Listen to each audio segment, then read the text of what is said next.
Bismillahirrahmanirrahim. Assalamualaikum warahmatullahi wabarakatuh. Anak-anakku sekalian semuanya, apa kabar? Semoga pertemuan kita kali ini membawa berkah dan manfaat. Sebelum kita mulai, kita berdoa dulu. Semoga apa yang kita pelajari menjadi mudah kita terima dan bernilai ibadah. Berdoa dimulai. Amin. Baiklah, kita lanjut ke masih digerak pada makhluk hidup. Mohon maaf kalau ada backsound-backsoundnya. Ya inilah dilamanya kalau kita WFH.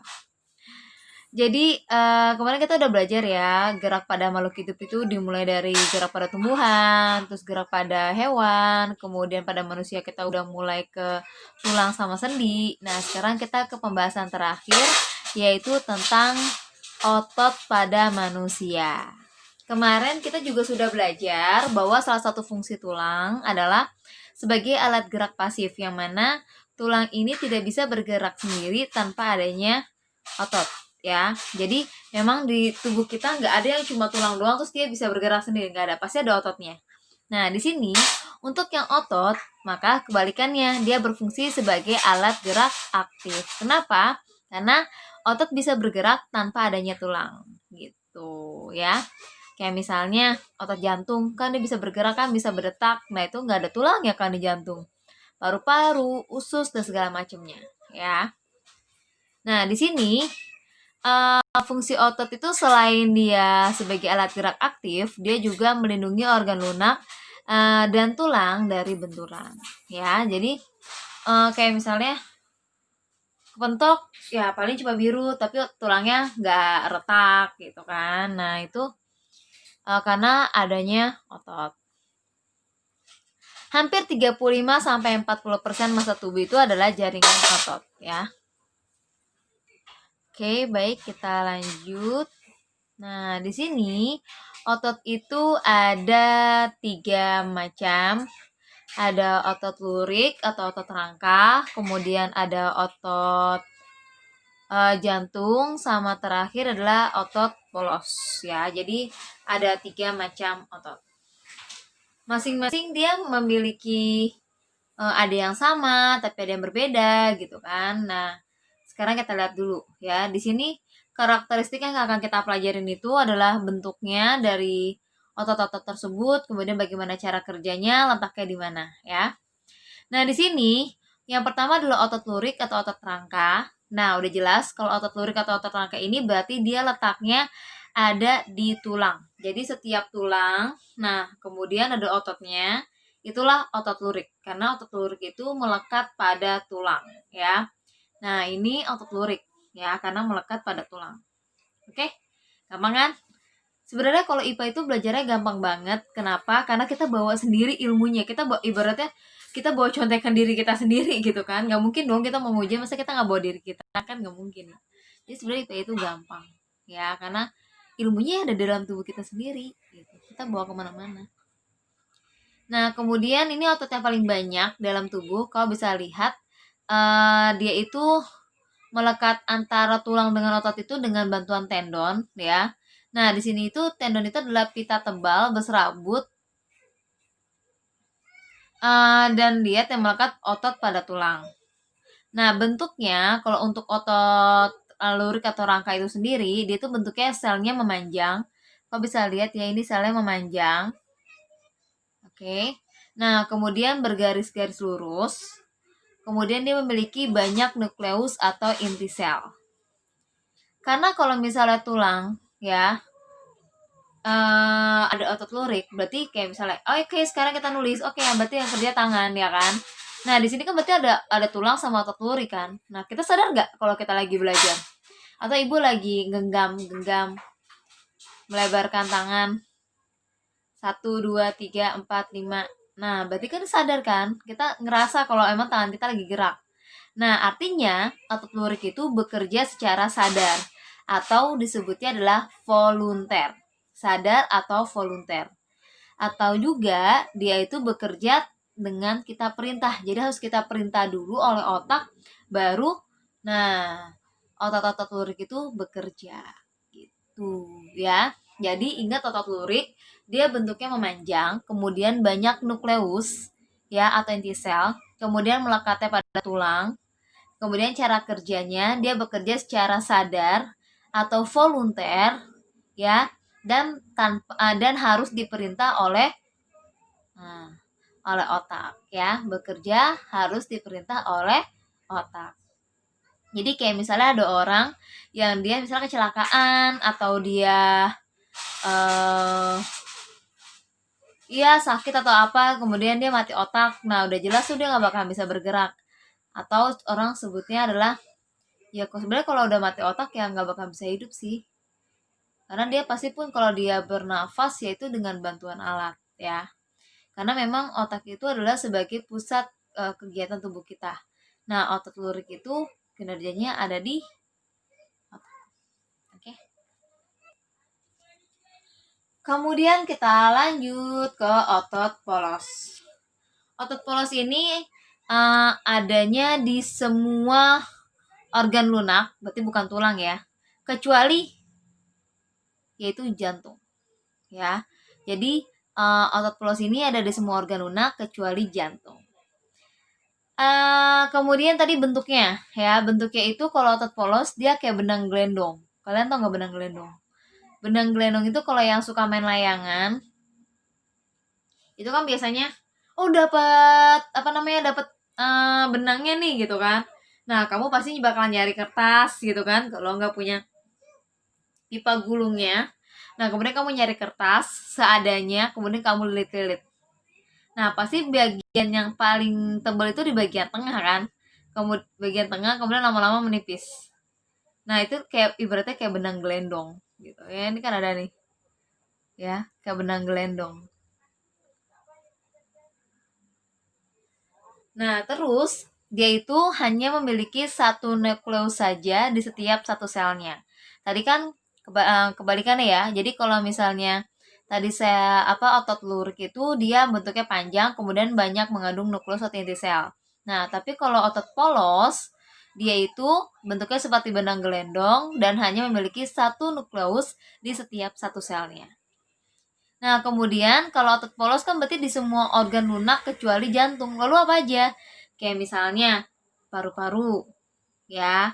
Kemudian usus halus, lambung, tenggorok kerongkongan, ya kan? Kemudian ada hati, ada pankreas, ya kan? Ada usus buntu, ada usus besar, gitu kan? Nah, itu kan banyak tuh semuanya.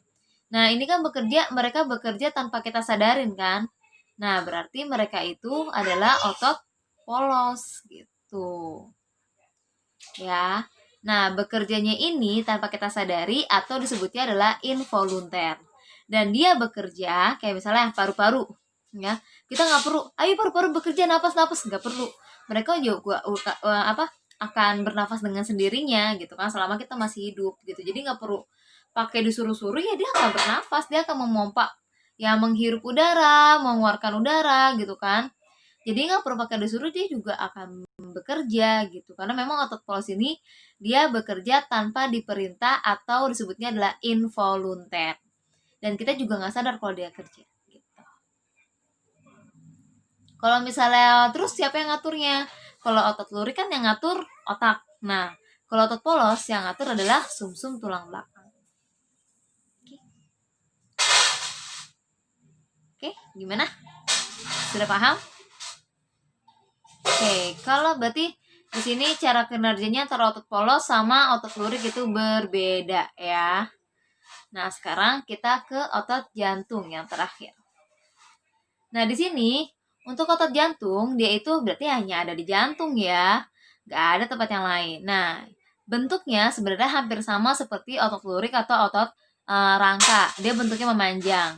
Tapi hanya saja dia memiliki percabangan gitu. Jadi antara satu sel dengan sel lainnya tuh kayak agak-agak terhubung gitu, kayak punya cabang-cabangnya. Gitu. Jadi sebenarnya bentuknya hampir sama, dia memanjang. Ya, tapi tadi dia bercabang. Oke. Nah, kinerjanya kalau tadi bentuknya hampir sama dengan otot lurik, kalau kinerjanya hampir sama dengan otot polos. Kenapa? Karena kalau jantung ya dia bekerjanya nggak pakai kita perintah. Coba bayangkan, kalau Allah menciptakan otot polos atau otot jantung, bekerjanya harus kita perintah. Sedangkan kita manusia itu tempatnya lupa. Ya kan? Bayangkan. Kita lupa, wis jantung, ya lupa lagi buat berintahin jantung buat mompa, mati lah yang ada, ya kan. Nah makanya otot jantung itu sama kayak otot polos, dia bekerja tanpa kita sadarin, tanpa kita perintah, atau disebut juga dengan involunter. Oke, tadi adanya di mana? Ya adanya di jantung. Oke, gampang kan? Gampang dong. Kalau kalian pelajarin pasti gampang ya. Oke, swipe up. Nah, kita masuk ke cara kerja otot.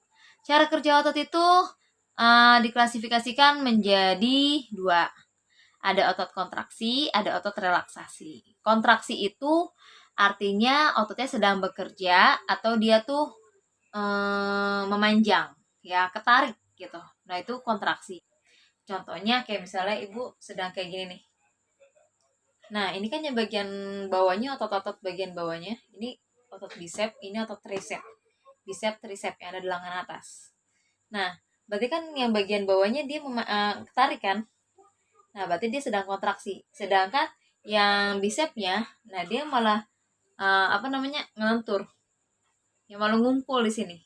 Atau memendek, itu adalah relaksasi. Kebalikannya dia lagi istirahat. Ya. Jadi kalau kontraksi dia memanjang, kalau relaksasi dia memendek. Gitu. Kontraksi ototnya sedang bekerja, relaksasi ototnya sedang istirahat.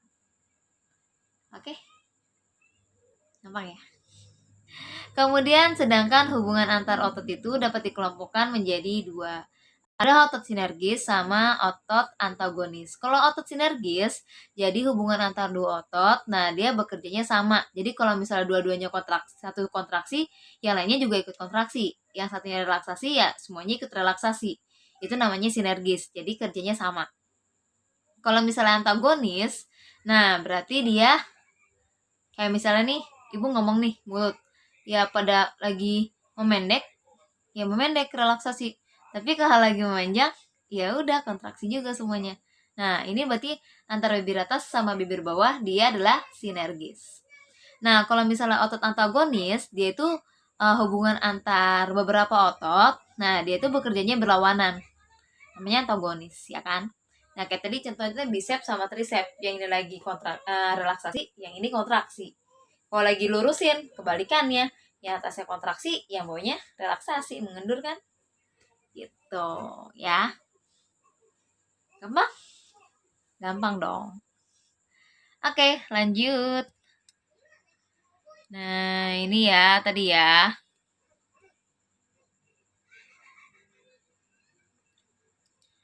Oke. Sekarang kita ke lainan otot. Yang pertama adalah tetanus.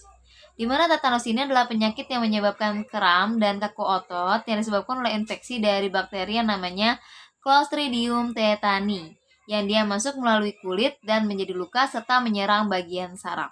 Ya, nah ini biasanya terinfeksi. Ya, biasanya kalau ada luka. Kemudian ada spasme kram otot yang disebut juga kram atau nyeri otot. Kadang kita suka ngilu-ngilu atau kram gitu kan, bisa tangan atau pinggul gitu kan. Atau biasanya nih tulang belikat ya biasanya ya, sering banget. Katanya masuk angin atau segala macam gitu. Nah ini sebenarnya disebabkan karena akibat kinerja otot yang berlebihan ya. Ya misalnya kita jalan kaki jauh banget, nah kakinya kram tuh. Nah itu namanya spasme atau kram otot. Nah kemudian ada juga atrofi otot yang mana otot itu mengalami penyusutan bentuk dan volume sel. Jadi otot-otot itu malah mengecil. Kemudian ada hipertrofi otot. Nah, ini terjadi pada binaraga menyebabkan meningkatnya massa otot. Jadi hipertrofi otot ini dia itu otot-ototnya membesar gitu. Kemudian lanjut ke cerebral palsy. Nah, ini adalah kelainan otot yang terjadi tidak mempunyai otot untuk melakukan gerak motorik. Nah, hal ini disebabkan karena gangguan pada otak. Biasanya cerebral palsy ini juga ada yang menyerang wajah, jadi setengah dia bisa bergerak, setengahnya enggak gitu. Tergantung sih ya serebral palsinya seperti apa. Kemudian ada polio, di mana kelainan otot akibat infeksi virus polio yang menyerang anak-anak dan menyebabkan kelumpuhan. Nauzubillah min dzalik. Kalian yang sehat-sehat ya. Jangan lupa minta diimunisasi lengkap sama orang tua kalian atau adik-adik kalian biar tidak terkena wabah dari polio ya. Oke. Selesai. Wow, selesai. Gampang banget sebenarnya. Ya, jadi ibu ulang lagi ya sebagai kesimpulannya. Yang mana otot ini dia sebagai alat gerak aktif karena otot itu dia bisa bekerja sendiri tanpa adanya tulang. Buktinya adalah otot polos dan otot jantung. Nah, kemudian otot dibagi menjadi 3 macam, ada otot jantung, ada otot polos, dan ada otot lurik. Yang mana otot lurik atau otot rangka, dia adanya melekat pada tulang, bekerja secara sadar dan diperintah, atau disebut juga dengan involunter, kemudian bentuknya memanjang dan memiliki banyak nukleus atau inti sel. Kemudian ada otot polos, dia ada di semua organ lunak kecuali jantung, ya. Bekerja secara tidak sadar tanpa diperintah atau involunter. Bentuknya seperti benang gelendong dan hanya memiliki satu nukleus di tiap selnya. Kemudian yang ketiga ada otot jantung, ya letaknya ada di jantung, bekerja secara tidak sadar tanpa diperintah atau involunter, ya. Bentuknya hampir sama dengan otot lurik, dia memanjang tapi hanya memiliki percabangan, ya.